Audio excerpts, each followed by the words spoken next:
What's up, guys? Neely here for some more Crysis 2 multiplayer footage. Gonna be playing some Team Instant Action, or Team Deathmatch as it's better known, here on the map Parking Deck.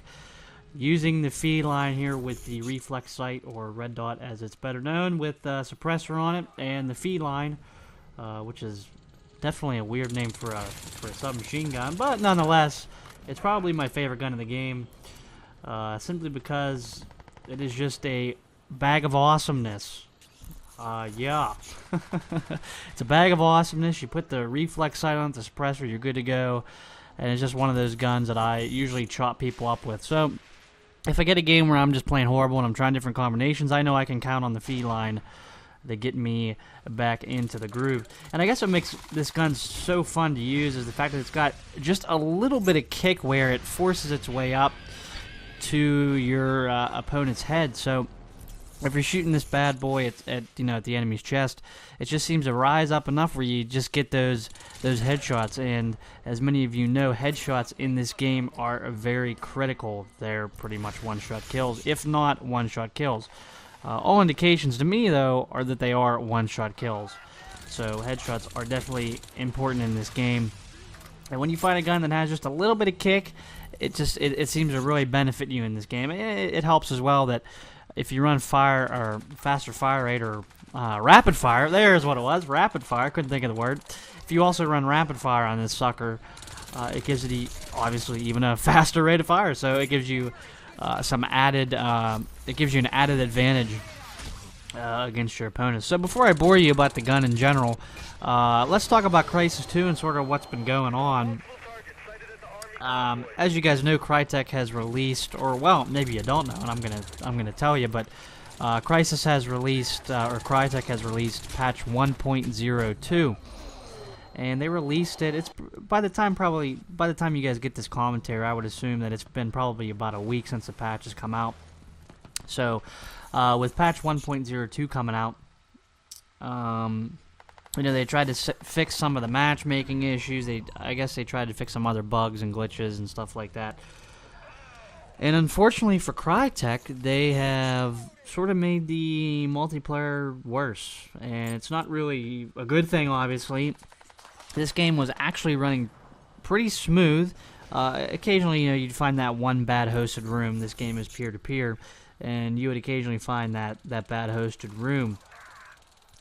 But with the new patch, I guess they were trying to eliminate some of the issues, maybe cut back some of the lag. But unfortunately, with this new patch, this game's sort of taken, or has sort of gone backwards here. And it's kind of a shame because this game is a lot of fun, and for it to sort of struggle online now is kind of disappointing. And some of the problems that I've been having has been with the party system. And I don't know what it is with developers these days, but these party systems in these games are just getting worse and worse and worse and worse. Black Ops on the PS3, the party system was, that's the best way to sum it up. And then you had Homefront, and the party system, as you guys know, was also on that game when it released. Thankfully for Crysis 2, when this game released, the party system was pretty good. And now with the new patch, it is kind of... You get the trend here, so it's not good. And basically, what's happening is you'll host a room. The host of the party.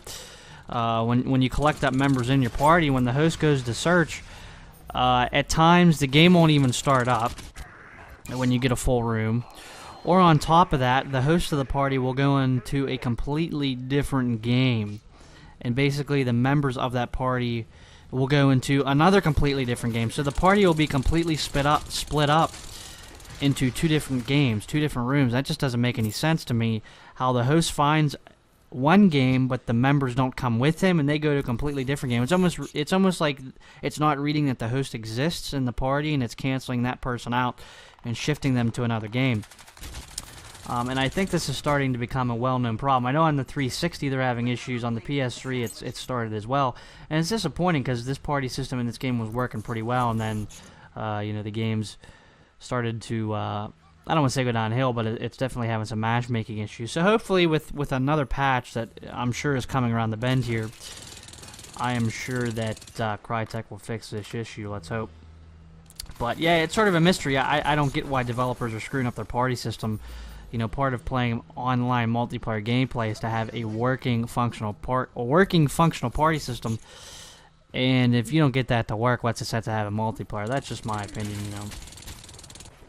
But yeah, I'd like to know what other problems you guys have been having. I know there's definitely some issues with the kill cam as well. There's some funky looking kill cams in this game, and it's mostly predominantly the lag that I think is holding back this game, the whole peer-to-peer connection thing. And I've been saying this now for this past year.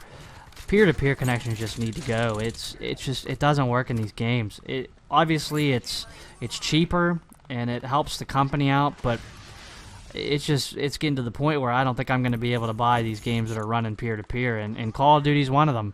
If Call of Duty doesn't get their act together and go dedicated servers, I think it's going to hurt them. I really do, because Battlefield has always been running on dedicated servers, and if Battlefield thinks that they can take out Call of Duty, dedicated servers is going to be one way to do it, on top of adding a game that is obviously miles ahead of I guess, a tactical approach that COD doesn't have. But I don't want to talk about COD or Battlefield because this is a Crysis video. But I just wanted to sort of relate to you my opinion, giving you my honest opinion on this whole party issue, these matchmaking issues. So yeah, I don't want to go too much deeper into that. I just wanted to sort of vent a little bit. And I wanted to see or hear your opinions in the comment section below of what you guys think. You know, are developers becoming lazy? What's the deal here? You know, what's going on? What's the issue for some of these games faltering? It just seems like all these games have all these problems now, and it's really just sort of finding what gaming company is not going to have the problems. And I think that's going to be the new popular game. You're definitely noticing, I think, in the communities how they're getting split now because of all these issues that are cropping up in these games. And you know for a fact that once we, the community, figure out a game that actually handles right, we're going to flock to that game, and believe me, I will be there with you. But that's enough of my rant. Sort of went off a little tangent here, talking about some of the issues. Look for Crytek to patch this game here, obviously with a new patch here very, very shortly. I do enjoy the game, though. It's just sad to see when the party system doesn't work. It's kind of a bummer, but I really like this game. I'm enjoying it a lot, and I'm going to be bringing you more footage. And if you guys want to see more footage, hop on over to my channel. Link is in the description below. But that is going to be all for now. 17-4 final score here. Teammates in action on the map parking deck. And this has been Neely from NGTGames. You guys have a good one. Take it easy. Hey guys, we now have our own website. Actually, we've always had our own website, but why not follow us on there? There you'll find all our videos conveniently sorted into playlists by game, as well as videos from many other directors that are part of our NGT network.